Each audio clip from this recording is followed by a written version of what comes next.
Hi everyone, I'm Diana Kelter, a senior trends analyst at Mintel, specializing in the North America region. And I am Melanie Bartelme. I am a global food analyst on Mintel's food and drink platform team. And Diana and I are both based here in Chicago. Yeah, Not in the same room today as we'd like to be.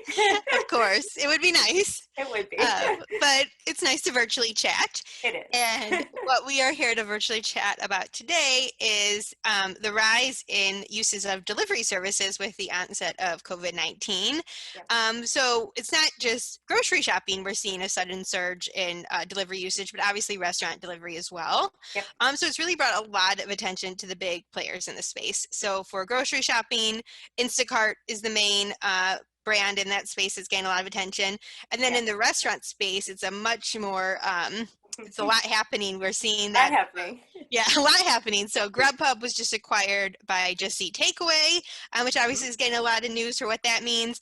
And then also what that means for the other players in the space. So what that's going to mean for DoorDash and Uber Eats. So a lot of shakeup, a lot of attention on this space right now. So from your perspective, what are your big takeaways right now with all this? Yeah, I mean, I think that what we're finding here is that consumers have a lot of options, especially in food service when it comes to delivery, and they're asking a lot of questions. They're asking a lot of tough questions, and we're seeing a lot more of the spotlight on the way that some of these companies have been seen by consumers. And so that is really, I think you and I have been inspired to think about, what does that mean going forward when this is no longer so much a necessity, as you've said, with COVID really kind of creating the need for all of this? What kind of pressure does that put on these companies then into the future?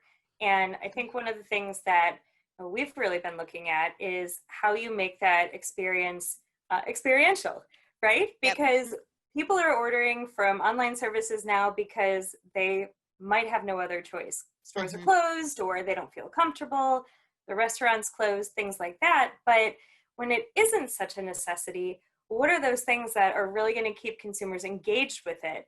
And I think that's something that you and I both think is really important. 100%. I think you said it all perfectly. And I think our data reflects this as well. So I think it's clear why people go to a restaurant is for the experience. That's obvious. But I think grocery shopping doesn't get that association as often as it needs to. And our data reflects from one of our grocery store retail reports is that people actually enjoy, a majority of people enjoy the experience of grocery shopping. I myself am one of them. Me too.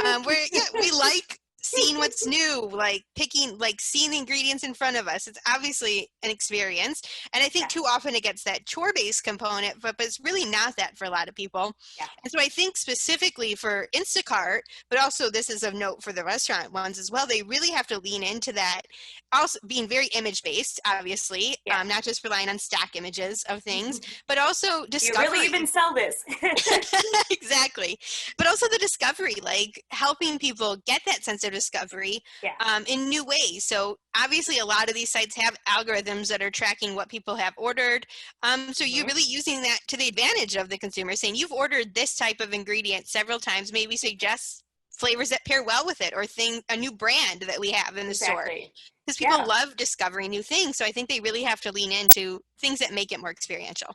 And I definitely think that that will help offset the lack of sampling that we're seeing in grocery stores too, as well. Being able to sort of get that discovery, get that taste of something in a different way. It's going to put pressure too, I think, on retail brands to really make sure that their packaging is really visual, really something that'll stand out, not just on the shelf, but something that you're going to want to order online as well. So that's definitely something that I think we'll see a little bit more of as well. Yep, I agree.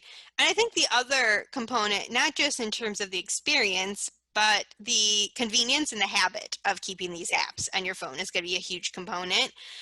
So I think one thing we have to think about is the new demographics these services have on their, before COVID-19, it was primarily young urban consumers that were using these delivery services. And now we're seeing it's not just an older population, but even suburban consumers that maybe never felt the need to use this because they've always been car-based. They never saw the need to have this.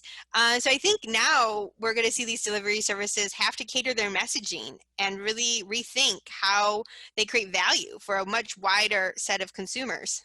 Absolutely. That is an incredibly important point. And I think hand in hand with that is this idea of making it truly accessible and truly easy for those consumers, especially the ones who were just sort of easing into this because they had to. The second that it's not easy anymore, the second that it requires, extra customer service, these things that don't feel so seamless, Right. that's when you could potentially lose some of these customers, some of these consumers. So it's going to be really important to make sure that you are accessible and that you're really transparent about everything that's going on. I think that is something that we're going to see really become especially important going forward, because it's really what a lot of the news has been about in these around these services, the benefits that they bring, but also maybe some of the ways that customers or potential customers have been questioning some of their ethics. Totally. That's definitely something I think you and I both think is important. Yep. And then building off of that component of ethics, I think something to kind of end this discussion on is a really big discussion happening right now, not just for delivery, but obviously they're not exempt from this, but just consumers being more mindful of where they put their dollars. The behind the scenes actions of companies is becoming obviously much more abundantly clear that consumers aren't just blindly giving their dollars and time to these things. They're doing their homework. So I think a lot of discussions we've already seen happening on the Instacart side early on in the onset of COVID-19. They just striked because they felt like they weren't getting the protection gear they felt they needed to do this job. And then on the delivery front, we've seen complaints that they're not giving the restaurants enough commission, which is where consumers really want their money to go. They want to support restaurants right now. So I think we're just going to see a lot more discussion around what that looks like, how consumers can feel good about where they're putting their dollars and where it's a trade-off. Obviously, they're getting the convenience of time, but they also want to feel good about that. So what do you see happening? I think that you're spot on there. I think that consumers are going to continue to be doing their homework. We're really seeing that in a lot of aspects of their lives, and they're really not afraid to ask questions, and they're not afraid to ask them publicly. So whether it's just one consumer in some random part of the US, people are going to hear the answer, and people are going to look to these companies to really demonstrate how they're committed to doing the right thing. So that is definitely something that these services are really going to have to take to heart if they're going to want to continue this relationship and continue to be, the convenient solution that consumers are looking for, but also something that they can, at the end of the day, feel good about using. Yep. I think that sums it up perfectly. Awesome. So obviously, this is a discussion that doesn't end here. We're going to see a lot more happening in this space, and we'll be here to keep talking about it. Sounds good. Can't wait. Bye, everyone. Bye.